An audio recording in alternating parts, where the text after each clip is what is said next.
rocking with you if they think it's good. They're always going to ask for permission, even though they got all the equity and relationship to move forward. But that person is going to overprocess and overthink as well. So there's procrastination. So it shows up in different forms of personalities. And anybody that's watching, you one of them 4 personality types? Oh, for sure. Procrastinating somewhere. Yeah.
Beans, what's up? Your boy Tay Biz.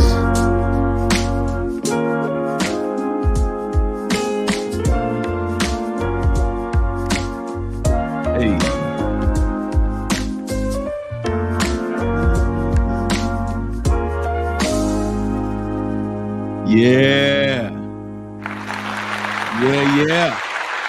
Yeah.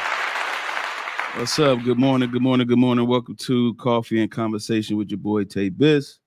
Coming at you real quick with a nice little sophisticated conversation, man. We're gonna have over some coffee. And look here, I got my mug with me. It says have faith, treasure family, enjoy friends. If you got your coffee, take a little sip with me real quick for the one time. We about to have a good time today. Shamika Price, what's up? She said, good morning, Tay, and everyone. Everyone, if you're in the building right now, go ahead and say a little something to your boy. Put a little coffee mug in the chat if you're ready to have this conversation with me. This is going to be very interesting. He said, I got the same mug. That's what's up. Look, twinning. We're twinning, okay? Some people are winning. Some people are twinning. We're twinning right now. That's what's up. Miss Price in the building with the same mug as your boy. That's what's up. So I had some coffee right here, some dark roasted French toast flavored coffee from the Brooklyn Bean Roastery. All right. And then boy was slapping this morning. I ain't gonna lie. It is slapping this morning. Lena is in the building. What's up, Lena, with the coffee mug? I appreciate it so much. Oh man, it's about to be a good conversation, yo. Very interesting. Go ahead and hit the like button. Let's get the housekeeping out the way. Go ahead and hit that like button, man, and subscribe to the channel if you haven't subscribed to the channel just yet. Share this with someone. Share it on your Facebook page. Share it on your whatever. Just share it, man. Copy the link. Share the show. The Mailroom Network. We're doing some great things, man. We got some good things going on, and we definitely want to continue, man. All right. So without further ado, we're gonna go ahead and get into this particular topic. Dating after divorce. And I put breakups. I want to talk about bad breakups too. So it's, and to bring some type of other perspective as well. But dating after divorce, man, for sure, we're going to definitely deep dive into this. Very, very interesting conversation. I've been privy to have plenty of friends who've been married, and plenty of friends who have been divorced, plenty of friends who are trying to navigate in the space after they get divorced. Excuse me, and things of that nature. And so we're going to deep dive into it. I got some ideas of my own here. And I want to go ahead and explore with you in my thoughts and things of that nature. Because it's a very, very important conversation to have. I think that, the reality is that we are all looking for relationships or a relationship or happiness and love and joy and all these things. We're looking for it.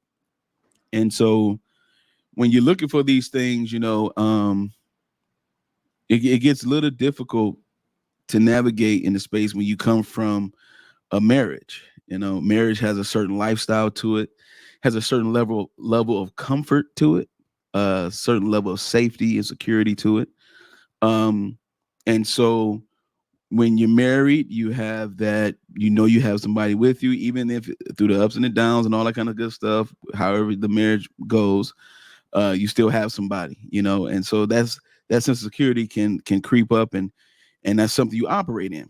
But what happens when all of that is gone, when you don't have that particular cadence with the person anymore? You know what I'm saying? And you go through a divorce and you go through a bad divorce. Some divorces are, mutual, and some divorces are okay, and some involve kids, some doesn't. How do you navigate in the space of the dating culture after you've had marriage, right? And so we're going to deep dive into this, man. So I want to start off with talking about being able to have a healed perspective and a healed approach to dating after you get divorced. The reality is this, and I tell people this all the time.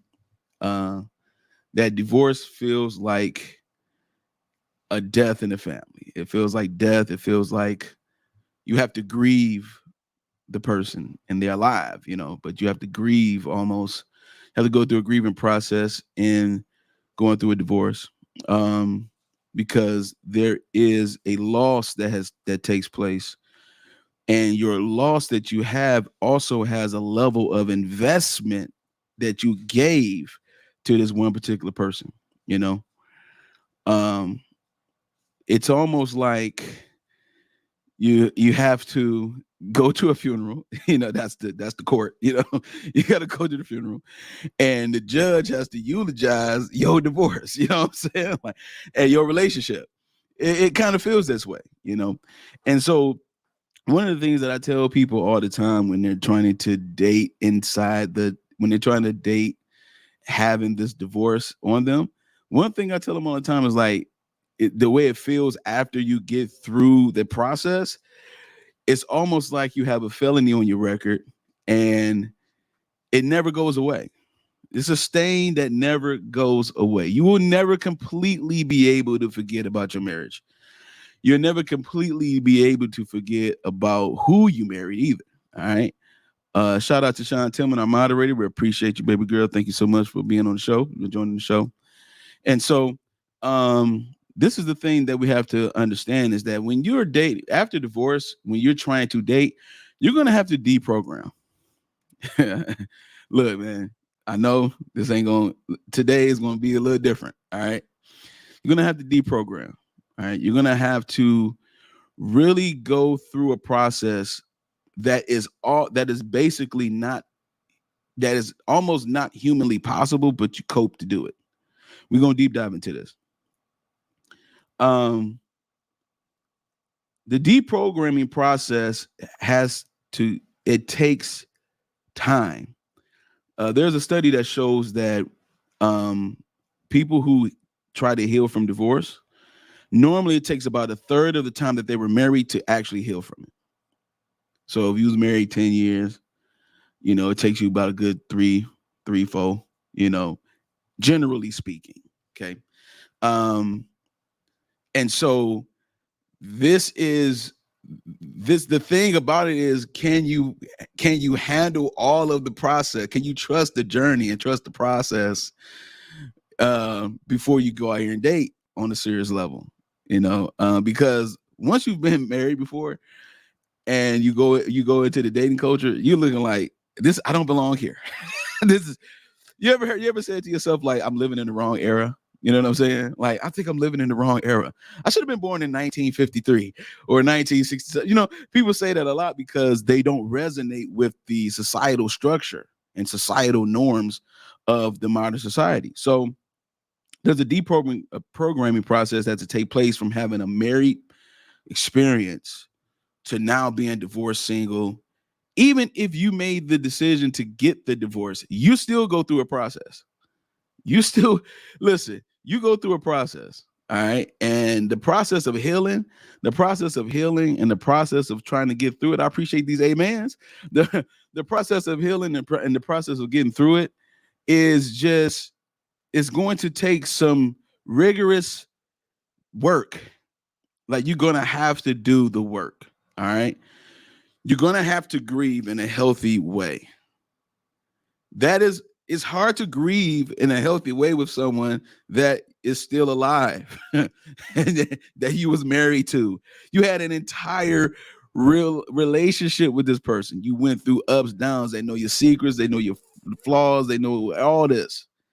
You invested your time. You went from dating them to courting to marriage. You did the whole steps and all this kind of stuff. And then there's a breakdown in the marriage. And all of a sudden you got to figure out a way to live without that lifestyle and that person. We're talking about deprogramming. Okay. A person who tries to act like one of the things that people do that's so, that is so like backwards to me is that they have something called divorce parties.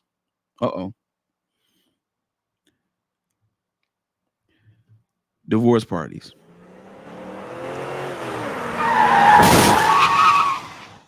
All right. That is a way to cope with the loss. Everybody copes differently. Everybody goes through a different process. There's an initiation, there's an initial feeling, and then there's a reality check. I hope y'all. I'm glad this is live, so I can always revert back to this because I'm coming off the top right now. Initial feeling and then reality check. Your initial feeling could be like, "Oh, I'm so glad to get away from him," and man, she was getting on my nerves. I'm so happy to be by myself. Blah blah blah. And then you have this feeling initially, and then you go through a reality check. You start realizing how disconnected you are from society when it comes to relationships and dating. You're trying to figure out even how to even do that anymore. There's a reality check in this, okay? And people who, again, statistically speaking, people who get married the second time, it's like at a 60% rate. Most of the time, those people that do get into a second marriage, that they knew that person either before, during, or immediately after their divorce, their marriage. Okay. And most of the time, the second marriage lasts a little bit longer than the first one. Just a little bit. But for the most part, there is still some type of disconnect that happens, and then they try to figure out, well, why did this happen again to me? Well, because you didn't really deprogram. You didn't filter out all of the grief and hurt and pain and disappointment that you felt within yourself. And there's something else that's in you called resentment. Resentment is another level of anger. Resentment is like anger with handcuffs. It's like resentment holds you in the same spot, and so you start resenting us. Now you could be a functioning resentful person. You resent your marriage. You resent I got married young, and you resent who you married. And I never did. If I knew what I knew then, what I knew now, I would have never did it this way. I would have did this, that. Listen, man, that level of resentment, you're gonna have to heal from it. If you want to be in this dating culture is ruthless. You understand me? This dating culture is ruthless. There is no structure. Everything is casual. So when you go from a structured relationship that has safety, that's real, true, and connecting, you have that connecting proclivity and dynamic with someone, to leaving that alone and then going into this space of casual, it's much ado about nothing. It's just whatever is whatever. No standards, no actual belief system in anything, no nothing. You're going to have a hard time trying to mentally reprogram yourself if you don't first deprogram yourself. Put a coffee mug in the chat if I'm doing some work for you. All right. Put a coffee mug in the chat if I'm doing some work for you, man. I'm feeling good right now. All right, so I want to go ahead and talk about what I call the willing and ready list. This is something that I came up with when I was going through my own process, and then also talking to other people with their processes as well. Appreciate it, Lena. Appreciate it, Lena, with the coffee mug. Appreciate it, baby girl. Sean Tillman, appreciate you. This is the willing and ready list. So there are 3 particular questions that a person who has been married and now divorced and trying to date in this culture. There are 3 questions, important questions that you can start off with to really figure out where you are.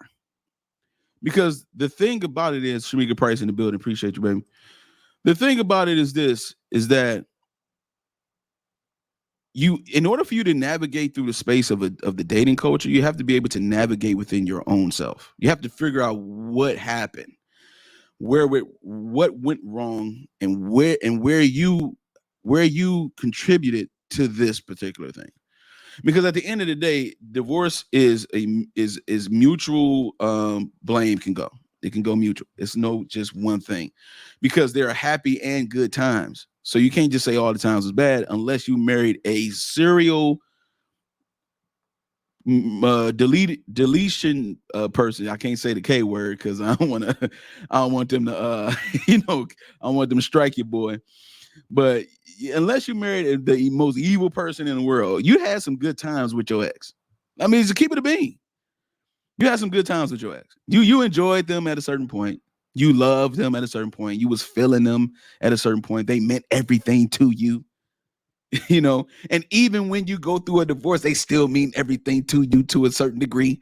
You have to try to, again, deprogram yourself from feeling the natural feeling you're supposed to be feeling in the first place for this one person that you said I do to.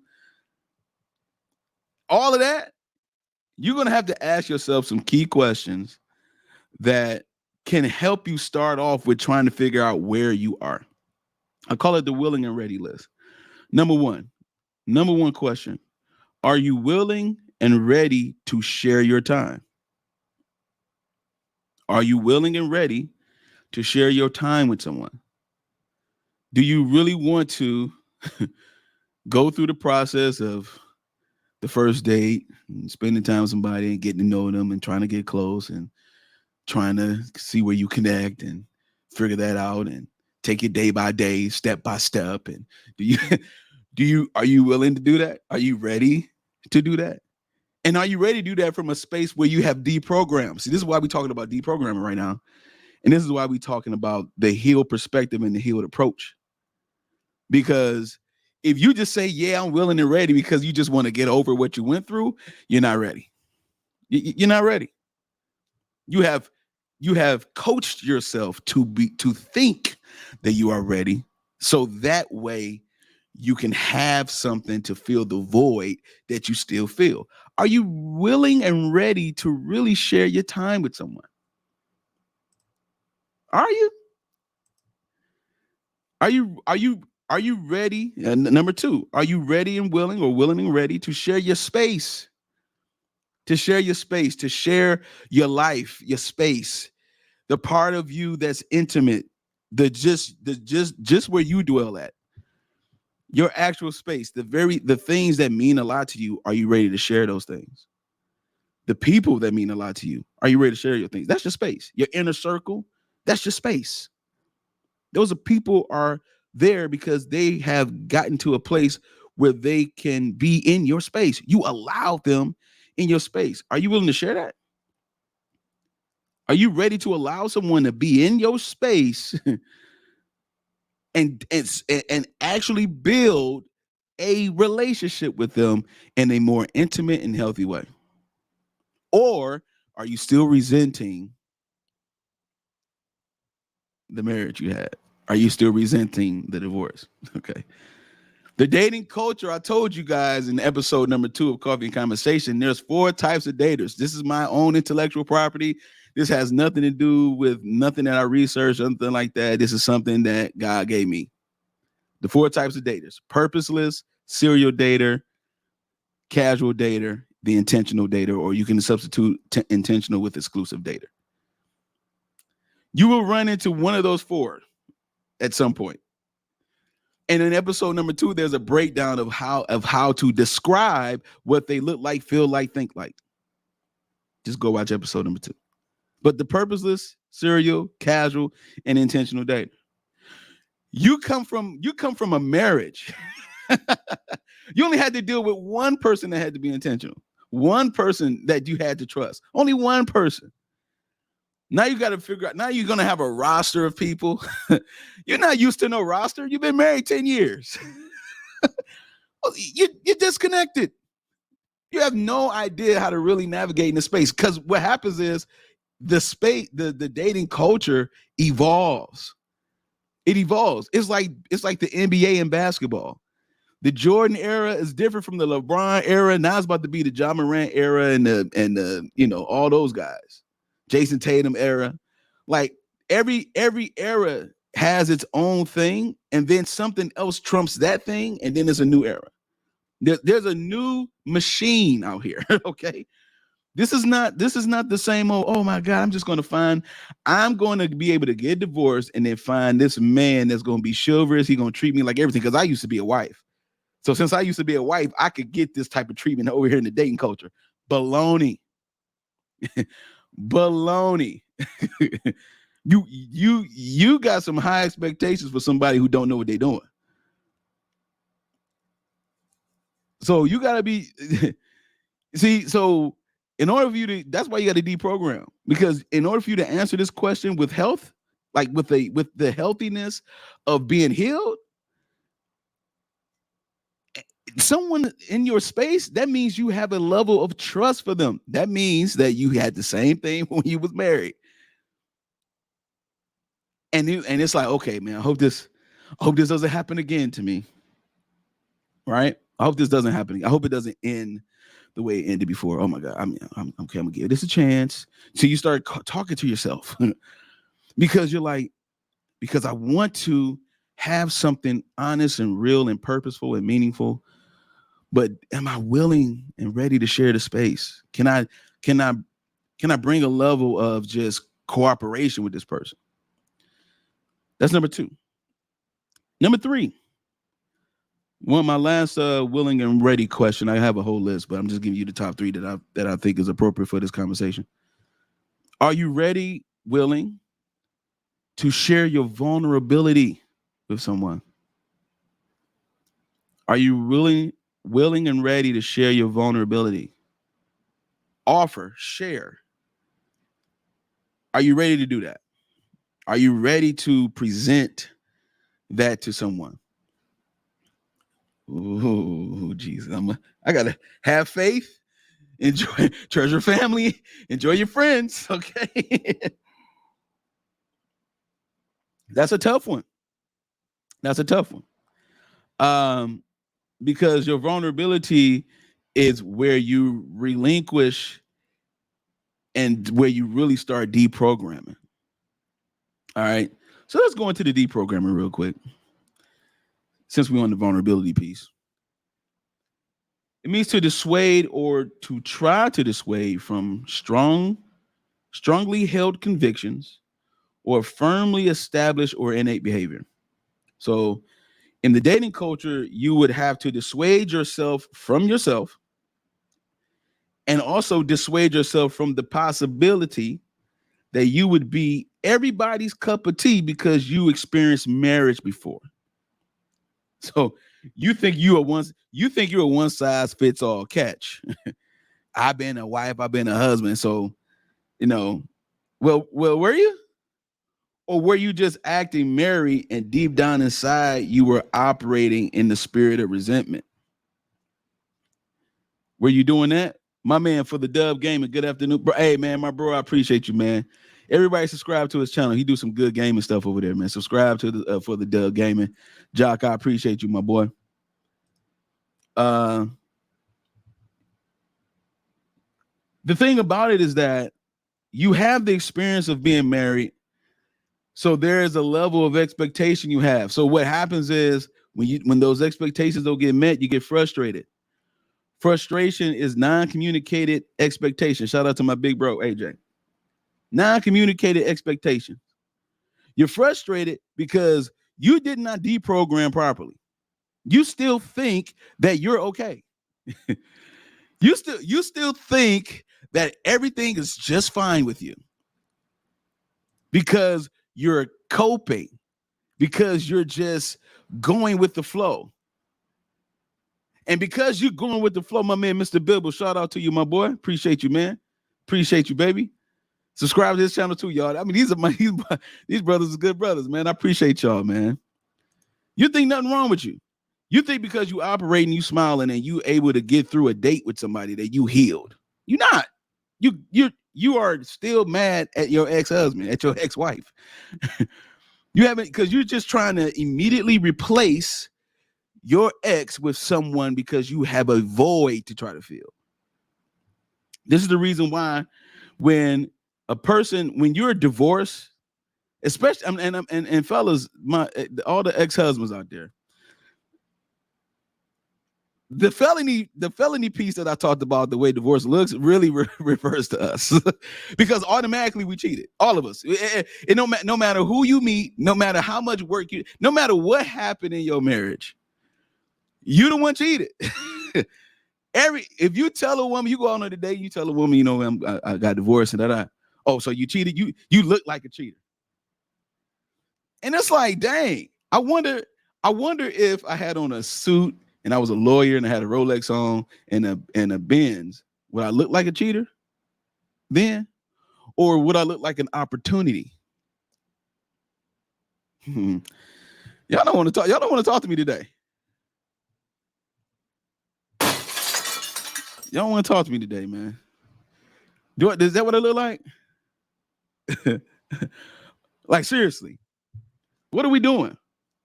We are trying to have an expectation like we had in our marriages. In the dating culture, you're gonna have to reprogram after you deprogram. You're gonna have to reprogram your entire mindset.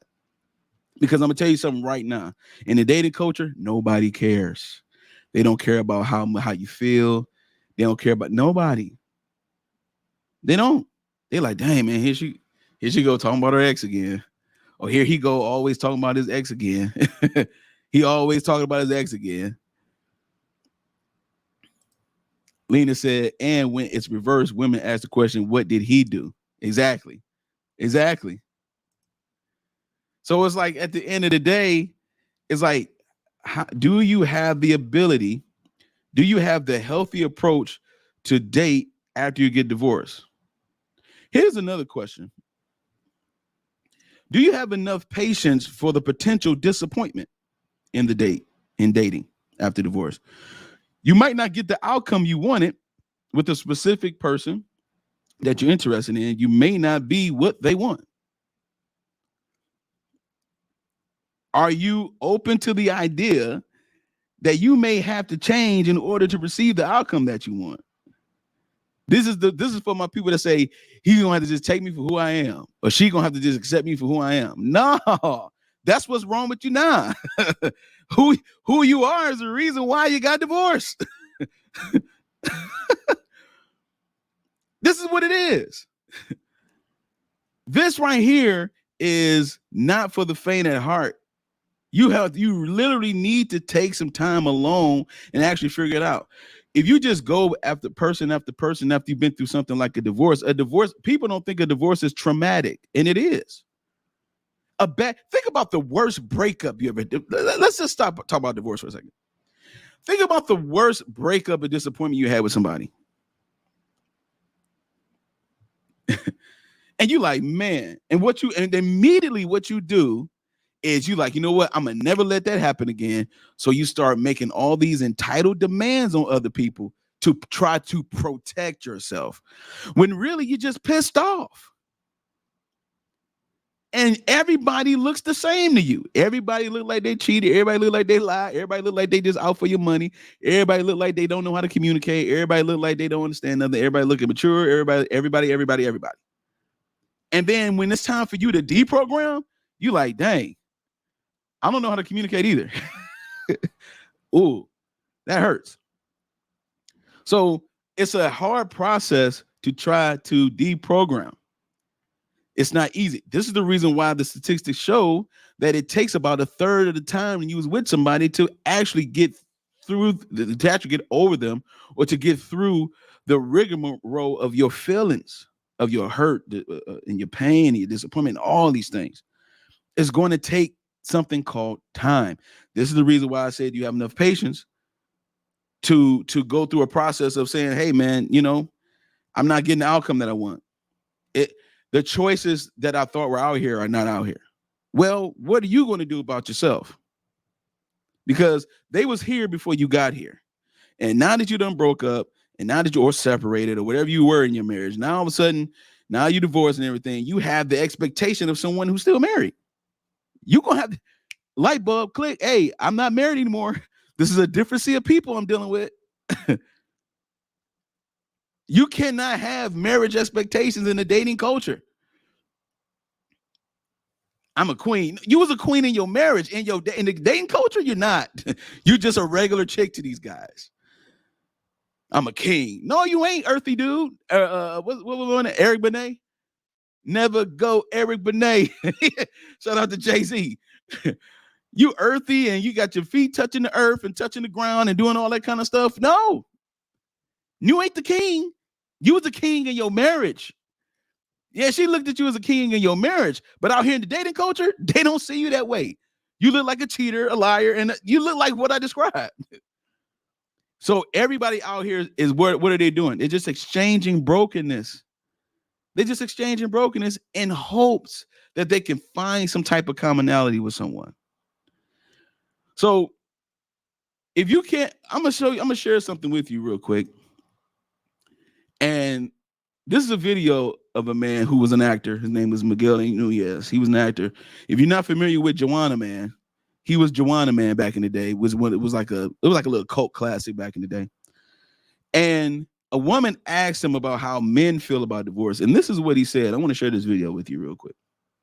No, because I feel like we always talk about like how divorce affects women, but we don't talk about how it affects men. It affects men the exact same way. I have 3 or 4 friends, some top name, I'm not even gonna bring their names into it, A-list celebrity, and big friends, regular friends. Every man, it affects them the exact same way. I know at least 3 people sane and like me. I don't give a about nothing. I literally considered suicide. Wow. I know 3 other guys literally considered it as well. It is exactly as devastating to a man as it is to a woman. Really? Absolutely. No, because. Did you hear what that man said? I told y'all it feels like death. Y'all thought I was playing. Now that's one man who has, he said, 3 gentlemen that had the same mentality. He represent a monstrosity, a sea of men that feel just like that. You lose your children, you lose your security, you lose, even if it is your fault, you still feel the loss. Even if it is your fault, even if you stepped out. You know how many marriages where women step out too and they just don't say nothing? Hey, I'm not letting nobody off the hook today. Y'all might not like me today. It really don't matter to me. Y'all cheat at the same rate, almost less than men. 2% difference, 28% men, 26% of the time women is cheating. And then there's a big gap where women are not saying nothing, just like men don't say nothing. We're doing the same thing to each other. Just one got caught, the other one didn't. And as soon as you get caught, they try to throw the book at you. They try to throw everything at you, but at the same time, they did the same thing. Hypocrite. That's what it is. You're being a hypocrite. You're being a hypocrite. Now you have ammo to use against the person that you really wanted to leave in the first place. You just didn't have a real reason to leave. So we talked about one time on the Mailroom Show, we talked about scapegoating. Scapegoating. This is my opportunity to use this as a reason to leave. It could be the most minuscule opportunity, but you will blow it up because you really didn't want to get married in the first place. This is why I say a lot of people act like they were they were wives and husbands, but really you were just acting married. That's all you were doing. You were just acting married, playing a role until you had a good opportunity to say, I just want to leave. I just want to get out of here. I'm not happy. I should have dated more. I should have dated more before I got married. Really? You should have. So you mean to tell me you would prefer to have a high chance of getting hurt more than to be with the one who actually got your back, actually there? Think about some of the stuff. We always talk about marriages and stuff like that, but think about how you operated. Think about what you allowed. Think about how you allowed yourself to be treated. It ain't one-sided, people. Think about this. Think about how you allowed yourself to be treated. Look into my eyes and tell me some of this ain't you.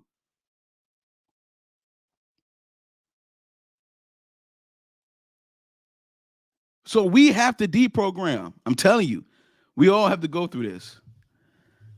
I've been divorced for a long time. Trust me. We have to go through this. It's imperative.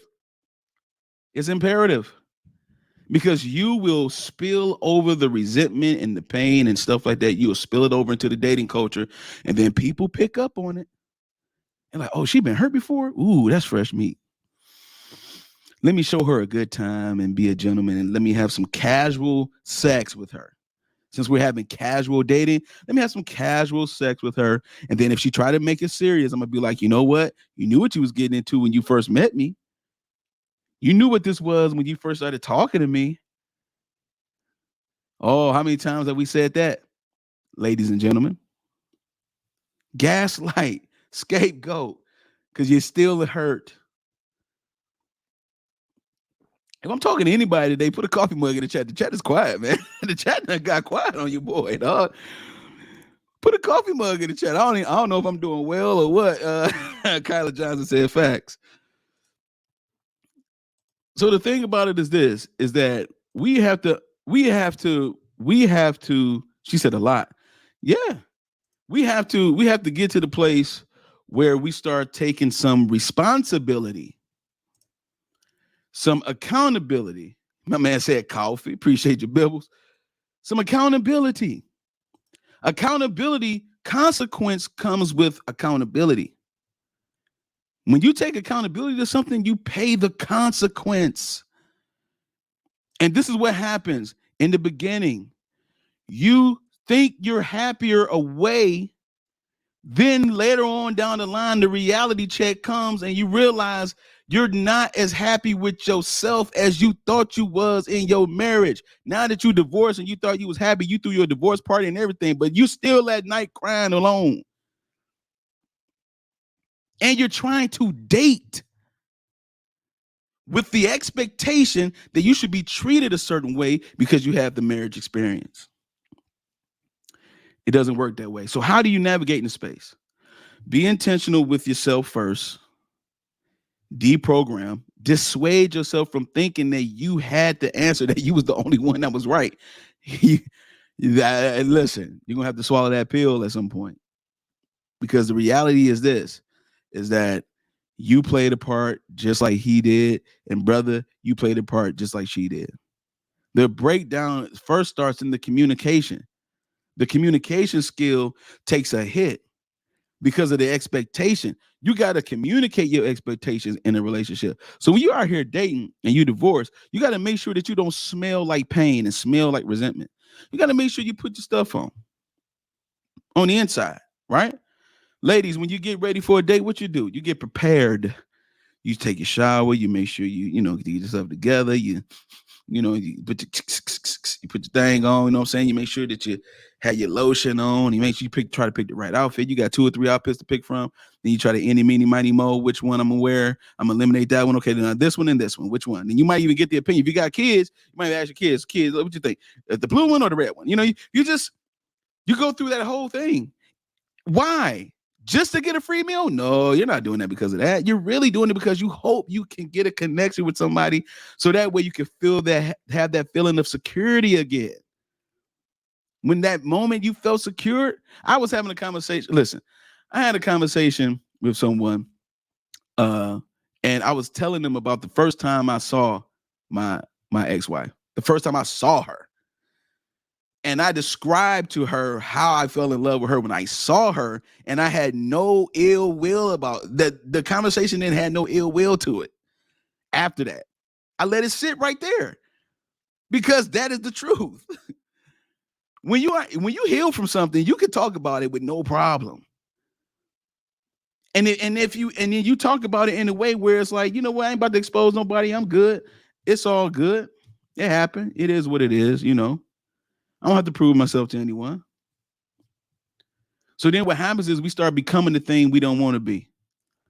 We start having multiple people we date, multiple people we talk to, and we start saying things like, oh, I got all these options. I got a lot of people that like me. I got plenty of people that like me, but I just don't want nothing to do with them. Whatever. It's baloney.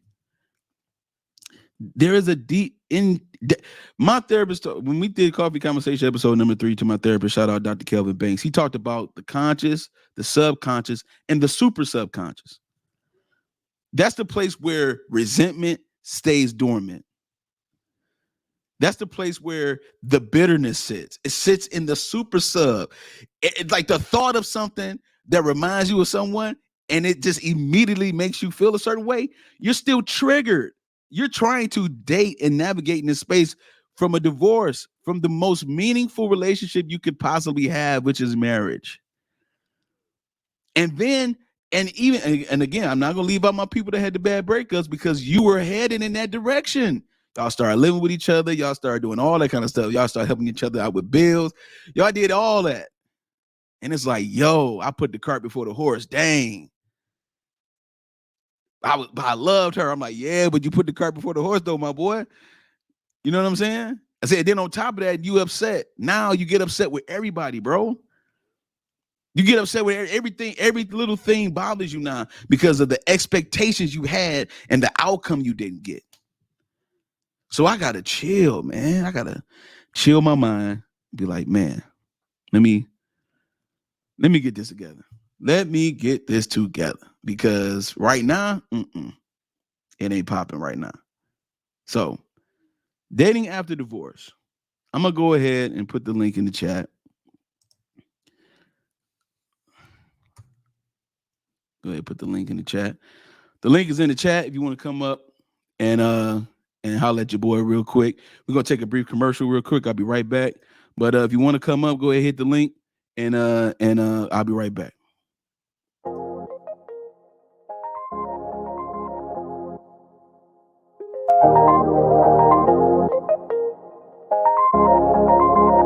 Today, but you know how it is. You know, we gonna talk from our perspective, and our lovely male carriers. We know y'all gonna be tapping in, so I think we're gonna have a good show today, man. What y'all think? Sure, absolutely. School here. Oh yeah. All right, man. Y'all ready? Let's go. All right, man. First topic of the day, fellas. Does a man's weakness in women cause him to be double-minded? In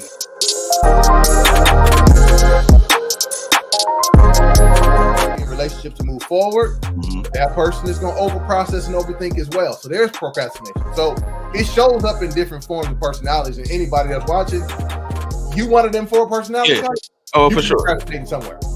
Yeah, for sure. It's a lot of people that's like that. I know for sure. I know I'm like a mixture of the analytical, for sure. Think too much sometimes. Overthinking to be like, you know what? Let me just wait till I get some more info. Yeah. You know? I need some more. I need some more. More, then you need some more. Yeah.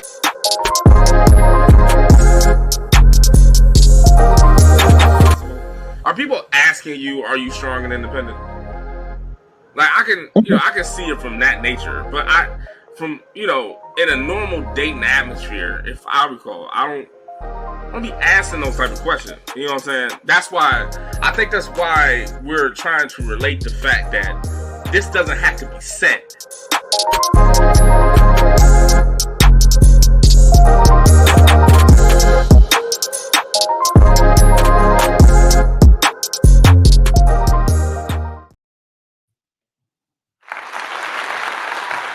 The Mailroom Network. We have plenty of shows for you. Plenty of shows. We got the Mailroom Show every Sunday, 5:30.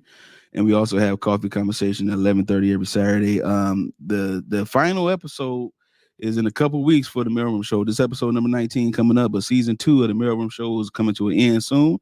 So make sure you tune in, man. And we got a special announcement for you as well. Also, Coffee Conversation will still be going on every Saturday at 11:30. We do have Mailroom After Dark. We will let you know when we do that again. And also, we have our videos, clips, and things of that nature as well. So, man, like, subscribe, and share this with your people, man. So I put the link in the chat to so if you wanted to come up and have a conversation with me. Also, Lena said to what I said earlier, that and you bring those expectations to the next relationship, which is unfair to that person. That's facts. We talked about how the expectation that you had in your marriage before you got divorced and how you carry those expectations and you try to bring them to the dating culture, it ain't gonna happen. All that I was a husband before and all that I was a wife before, nobody cares. They're like, okay, and your resume is not updated, so you're not qualified for the job. You know what I'm saying? So the dating culture has this thing, again, the 4 types: the purposeless, the serial, the casual, and the intentional. Excuse me. And a lot of times when you run into those persons, if you're looking for something meaningful, you will, if you haven't deprogrammed like we talked about, and dissuaded yourself from all the things that you think works, then you will not be able to discern how they look. They all look similar or the same. You know, those sweet nothings that a man or a woman would give you. You know what I'm saying? It's like, really? You still believe those? You still believe those sweet nothings? So that's something that we do need to talk about a little bit more often. I'm gonna break down the video that Miguel A. Nunez had that I talked about. He said he literally thought about deleting himself, and because of the loss, the pain of the loss is real. You can't skate through it. One of the things about the triggers that we have, which is anxiety. I don't know if a lot of people go through anxiety, but if you do, you don't have to put don't put a one in the chat, nothing like that, but just hear me out. One of the things about having anxiety is that there is a part of you that start downplaying the trauma. No, it's cool. No, it's all right. No, it ain't that bad. It's cool. And you're just as scared little boy and girl like you was when you was a little boy and girl. Deep down inside, you start downplaying some of those things, and so you can't. That's one of the things you can't do when you're going through a divorce. You're trying to date after you've been through a divorce. Downplaying what you see and what you experience, you can't do it. You can't. Don't down. If it reminds you of the trauma, you go back and figure it out. Go back and get the healing that you need, because I'm telling you, you're going to repeat the cycle. It's a revolving door mentality. You're going to repeat the cycle. You're going to start making the same mistakes, and then you're going to be committed to the idea of someone instead of being committed to that person. Man, put a fire in the chat if your boy's speaking. I'm trying to. Yo, man, I don't know what's going on right now, but it's like so many things is coming to me right now. But you're committed to the idea, the concept. You ever seen the concept car? They don't sell the concept cars. They don't sell the concept cars. You know why? Because it's just an idea of something. It's just a we might go in this direction type thing. You're committed to the idea. Not the person. The person has shown you that they're not qualified. And you're like, but you're just making excuses for it because you have a deprogram, because you have an expectation of something, because you used to be a wife before, you used to be a husband before. You don't get those same privileges over here in the dating culture. You don't get that same privilege. You had them already. Why didn't you just work it out? What was it? If it was an actual boundary where it has something to do with either infidelity or physical abuse or things like that, okay, good. That's what's up. Go ahead and leave. Leave though, but actually leave. Don't stick around for that. Why are you sticking around? Okay, this ain't no irreconcilable difference situation I'm talking about. I'm talking about you had a real reason to divorce. Infidelity is a real reason to divorce, even though it's the most forgivable thing. It's the most forgivable thing in a marriage. A lot of, and I'm telling you, it's forgivable. Some people still operate after they've cheated on each other. Okay. But infidelity is a reason to divorce. Physical abuse is a reason to divorce. Those two are top two for me. You get the hell out of Dodge when that happens. Okay. This irreconcilable difference bullcrap, I'm sick of it. You leave for those, you leaving? Okay, leave for those reasons. I got you. But if you leaving just because you wasn't happy no more, you leaving because you should have dated more. You leaving because you just didn't want to be married anymore. And you come in here to the dating culture and you try to give somebody that BS about the fact that you was married before, you was a wife or a husband. Don't nobody care? Not in the dating culture. They don't care. They're like, so why you leave? Oh, he was a narcissist. Okay, sure. Man, she didn't clean up. She didn't clean up. The communication. It's like if you like the communication needs some compromise in it. It needs some understanding. It needs to be clear. It needs to be concise, precise. It needs to have structure to it. And you need to be willing to stay together. Be committed to each other. If it gets unbearable, I understand it. Listen, I understand. I've been married and divorced. I get it. If it's unbearable, it's unbearable. I get that. But the expectations of marriage in the dating culture, you can't do it. That whole thing about you was married before, they're like, so you should need to stay with your husband. You should just stay with your wife. And no one is coming over here to massage you. None. So if you're dating, you're going to be dating a certain type of people, certain type of persons. Now, when you navigate in the space in a healed way and you start understanding how to find what it is, how to look for what it is, because the men should pursue a woman. If you're going to pursue a woman, pursue her. Don't chase her, though. Ain't nobody chasing chicks now. Let's keep it a beam. You know what I'm saying? I don't tell dudes, man, chase chicks. No, you don't chase no one. You can pursue a woman. Yes, there's a difference. When you pursue a woman, you're being intentional about some longevity. You probably in the part when you pursue, you're really going for the courting thing. That's pursuing. Chasing a chick, mean you just trying to get a notch under your belt. Nah, because you're gonna have to. You're gonna have to always display how much money you make. You're gonna have to always talk about yourself, and they just using you, bruh. There are some women out here that would just use men. Don't get it twisted. They know the game too. They come from the same hood you come from, my boy. So don't act like you got the game sold up on lock. No, you haven't met your match yet. You haven't met your match yet. Yeah, but getting back to, let's get refocused. Let me get refocused. Getting back to the matter at hand, your expectations should not be on the marriage level if you're dating after you got divorced. So how do I get healed, Tay? Man, how do I get healed? What should I do? You gotta, oh man, this is it right here. Sometimes it's hard to forgive them for cheating, especially if it's happened a numerous amount of times or if they had a child outside of the marriage. Why did it happen a numerous amount of times? The first time is enough times, but we're going to get to that in a minute. But the word forgive, she said it's hard sometimes to forget. That's I appreciate this comment. Sometimes it's hard to forget. You got to start right there. You got to learn how to forgive. You got to make a decision to forgive. First, you got to forgive yourself for allowing things to happen. Nothing should happen to you constantly that you don't allow.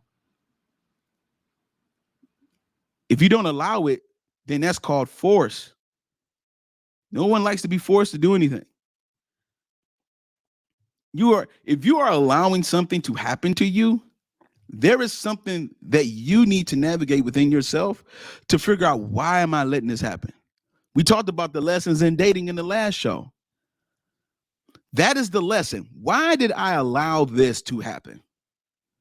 What type of time was I on when I allowed this to happen? And why did it fester? Why did it grow? There's the reality of it is this. Just like we grow as individuals and humans and people, there are things inside of us that are so toxic, it grows with us. They're called tumors.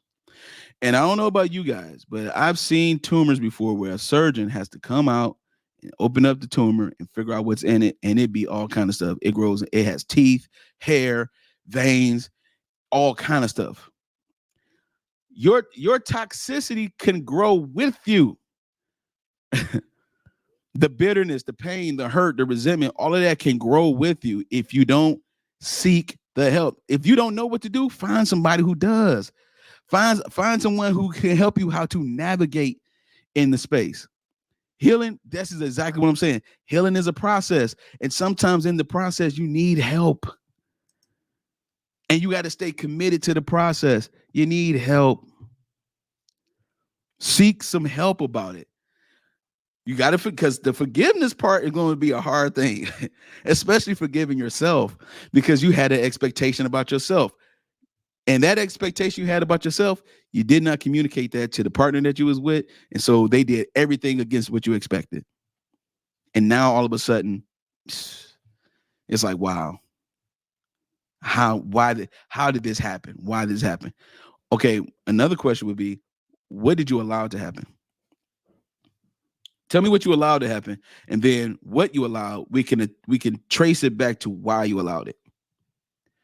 Your trigger is traced to your trauma. If you go back, if you Hansel and Gretel this thing, if you go back to it, if you follow those breadcrumbs, it'll lead you to where it started.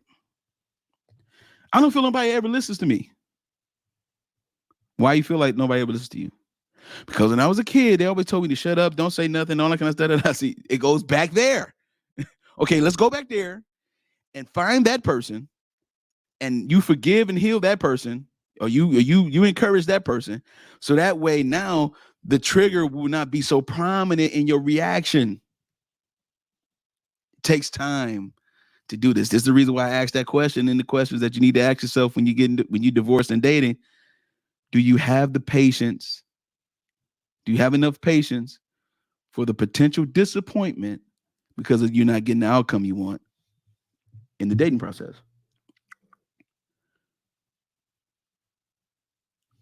Do you have the patience? Do you have enough understanding to say, you know what? Man, it might be me. Let me regroup. You know, every basketball team has a time, they have a timeout. They play the game, and then all of a sudden it's like they get a little tired, they get a little frustrated. They didn't fulfill this play, they didn't make this play work. They're like, you know what? We need a timeout. Who do they go to? They go to the coach. They don't coach themselves. They haven't gotten to that place yet. Now, some players do because they're veterans, they know the game, they study the game. Like a Draymond Green or LeBron James, or even when Michael Jordan was in the Michael Jordan era, like these guys were student teachers. They were player coaches. They knew the game. Hey man, you go to that wing, go to that spot, I got you. We try to coach ourselves, and we tired and hurt. You have to heal your inner child to be a healed adult. That's facts. That is 100% facts right there. That's 100% facts right there. I got the panel. I got the link still open. Man, if y'all want to come up, man, we could talk about this. I mean, I have no problem with opening. The panel is open, man. I'm gonna have it open for a little bit. But yeah, this is the reality of it. So once you get through the healing process of divorce, the disappointment, things of that nature, and also forgiving yourself for what you allowed, for what you also participated in, because there's some people who have had marriages where they allowed threesomes and they allowed polygamy, they allow all kind of craziness in their marriage, and then they expect their spouses not to cheat and not to. You sound about crazy. We was doing this together. No, you invited the infidelity in your marriage, and all of a sudden you're mad because they went out and did it themselves. You need to heal. There's a healing that needs to take place for sure. Why would you allow that type of perversion in your marriage? Why? And then expect commitment, expect 100% integrity. You have already laced it with something. That ain't a drink, that's laced. You laced your drink yourself. And then you wonder why you got yourself knocked out. Then you wonder why you can't find out where you're at the next day when you wake up from being drunk and being laced up, because you laced yourself. You roofied your own drink, and now you're trying to figure out why something happened to you. You did it. So there's the accountability. That's the responsibility we have to accept. Like, we laced our own stuff. There's a part of us that have to deal with that. And then there's some things that actually happened to you where you was invested, where you really was taking the time in this relationship, even if it wasn't necessarily a marriage, but you still was very, very involved. You were courting, you were headed in that direction. You were definitely invested. And then you like, well, what is it? Why did that? What? Then you found this great disappointment, even in the investment that you did. The return on your investment was a loss. And then you like, man, you know what? I ain't gonna never let this happen to me again. I ain't gonna never let this happen again. A Libra men is terrible. Scorpio women is this. And y'all, then they start posting stuff like that. And it's just hurt after hurt after hurt after hurt, brokenness after brokenness after brokenness after brokenness. And then we're trying to find some type of common ground in the dating culture while we have been through a divorce. Again, my man said he wanted to delete himself. That's how it feels. That's what he said. And he knows several men that feel the same way. And those men know several men. And those several men know several more men. No, he didn't have no divorce party. He didn't get a party bus and say, hey fellas, we gonna get some women and we gonna get some strippers. We gonna have this divorce party. We gonna pop bottles. Nah, man. Nah, that ain't how you don't celebrate brokenness. You don't celebrate devastation. Again, life happens. Yes, things can happen. I'm not telling people to just stay in marriages they're not happy yet. No. If you can work it out, work it out. Exhaust all the options. But if you exhausted those options and you have to do what you got to do, I understand. I understand that. You just got to remember when you get on this side of it, the expectations are going to have to be a little bit less. Slow them down. Expect certain things when you're supposed to. Once you've communicated your expectations, you won't get frustrated. You won't get frustrated because if the person if you communicate your expectation to someone and they grant that and they reciprocate the fulfillment of that, that's what's up. Even if you communicate to someone and they reciprocate the fact that they like don't care about it, that's fine. I just don't have to deal with you anymore. I'm good. You know what? I'm fine. The boundary that I set, you didn't respect it. It's cool. So I'm good. But other than that, no. See, not because you learned from before. See, once you reprogram, you learn from before that, okay, these are the boundaries I have to set for myself and for others. So now I know when I navigate in this space that I don't have to stay longer than I'm supposed to. I know how to remove myself from things now. That's a very, very important thing, to remove yourself from situations without any anger, bitterness, or being irrational or having any type of anything negative. Like you just move right along, because when you move right along, hey, you be better off. You be better off. Lena says, but communicate at the beginning of the relationship, not when it's already breaking your boundaries. Exactly. That's a good point. Not when it's already breaking your boundary. Then all of a sudden you want to be like, you know what? I said like, no, you got to say it in the beginning. This is the reason why when you're dating, those are my people that's been divorced and that's trying to date. When you're dating and you have those dinner dates, those coffee dates, those are very, very important times. It ain't the 5-star restaurant. He picked you up in a limousine, took you out, made you feel special, gave you flowers, cards, and candy. Oh, I'm fortunate to have you, girl. I mean, he's singing to you and everything, serenading you the whole night. That ain't, no. The most important dates are the ones where it's intimate, quiet. It's just you and that person, just you and him, you and her, or whatever case may be. If the fella's out here dating, and it's a coffee date, and it's like, you know what? I just want to have a conversation with you, get to know you. Boom. Those are very, very important times. Sitting by the water, just having a coffee. Sitting by the water, chilling, or just meeting up somewhere, having those type of things. That's very, very important. So those are the times where you can communicate where you at, who you are. That's why I said those 3 questions are very important. Are the willing and ready list. Are you willing and ready to share your time? Are you ready to share your time? Are you ready to be like, are you ready to make time for what it is that you really want? Or are you still occupied in something else?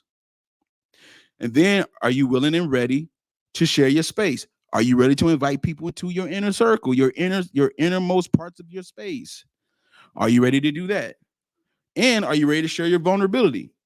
Are you ready to be open? Are you ready to show a level of weakness and still remain strong enough to be like, you know what? Just in case this don't work out and stuff like that, boom, I know how to remove myself. Or are you still trying to protect yourself in a negative way because you don't want to get hurt again? So you're trying to duplicate what somebody did to you. You're trying to duplicate it now because you try to protect yourself. Baloney. It's all baloney. The dating after divorce is going to take some time to really do it the right way. those that really want an outcome, it's going to take some time to get through it. It's going to take some time. You're not going to be able to navigate in that space in a good way if you're still resentful, if you're still hurt, if you're still disappointed, and all those kind of things. That's fine. The healing process allows you to be able to soothe that pain. See, one thing about healing is that it goes through a process, it goes through a sense of time, but the scars are still there. The scar may still be there, but the pain is gone. You learn from that scar. That when you look at that scar, you're like, man, that right there, I won't let that happen again. But I don't feel the pain from it though. You know what I'm saying? I remember when I was a kid, I used to jump off cars and garage and land on mattresses and stuff. I was in the hood, man. We tried to look back in Detroit, man, in the hood back in the late 80s and early 90s. We was making fun. We had to create our own games. You know what I'm saying? Bubblegum in a dish. How many bubblegums do you? We was out here. You know what I'm saying? We just coming up with stuff. And one of the things that I remember as a kid is that I remember one time I was on the hood of my uncle's car, and I was jumping off his car back and forth, climbing up, jumping off. And one time a piece of wood got stuck in my leg. I'm like, dang. And I mean, it was hurting so bad to the point where it had a hole in my leg. And moms had to get the wood out, all the kind of stuff, put the peroxide on it, heal it up, man, cover it up with Neosporin, blah, blah, blah, all the kind of stuff. And then the scar is still there, but the pain is not. And I still was doing adventurous stuff, but I remember stay away. I remember now when I do that again, don't do it like this. Do it a different way, because the way I did it this time was not the right way. You feel me? So that's all it is. That's all it is. Can you actually get remarried after a divorce and be happy? Yes, you can. It's possible. It is definitely possible, but you got to get through this process first. You got to get through this process first, because this process is going to be very, very vigorous. It's going to showcase some things that you like, man, I did not know that was in me, but but I got to fix that, and it's nobody else's fault. It's nobody else's responsibility. I have to fix that. And I'm going to do that. Yes, there are some people that will use you and persecute you, do all kind of stuff to you in a relationship. And that's when you got to get out of Dodge, right? If you stay too long, then something's wrong. Something's wrong. And so we got to make sure that we properly place the accountability, properly place it. And it starts here. And then the boundary set is there so that way no one can get through that threshold. So that way you won't be triggered by certain things. And if you are triggered by certain things, you can still have it in a way where it won't devastate you. You relive those feelings all over again. Like you don't have to, like once you are healing from that, you don't have to worry about reliving the emotion like it just happened. Yeah, you got to do some more digging, and you got to do some more. You got to give yourself some more time. Be patient. You don't have to rush your growth. This is your life. You just living. Like you just living. Just keep living, man. Every day, day by day, keep living. Every day, somebody's gonna like you, somebody's gonna hate you, somebody's gonna love you, somebody's gonna be disrespectful, somebody's gonna try you, somebody's gonna, support you. You're gonna have an influx of people that's doing different things. But at the end of the day, as long as you go through that process and you know that you good, you can do this. You can navigate in this space in a healthy way. So don't waste too much time with trying to figure out, well, he did this or she did this. Nah. Figure out what you really want and be intentional about what it is you want. Be comprehensive about what it is that you want and operate in that space. So that way you can make the best decision possible in your dating decisions. You feel me? All right. The show is a wrap. Again, I didn't see nobody want to hop on, so I'm going to go ahead and close it. But, hey, I appreciate everybody rocking out with your boy for Coffee and Conversation. We are here every Saturday at 11:30 a.m. And get your coffee mugs ready, man. We're going to have a good conversation. Also, tomorrow, Sunday, 5:30, the Mailroom live right here on the Mailroom Network. We're going to be talking about, are women willing to still build with men? Are they? Yeah, we're going to talk about that. We're going to come from a perspective that might be a little different. Who knows, right? Until next time, it's your boy Tay Biz, and keep your coffee and your conversation brewing. And we out.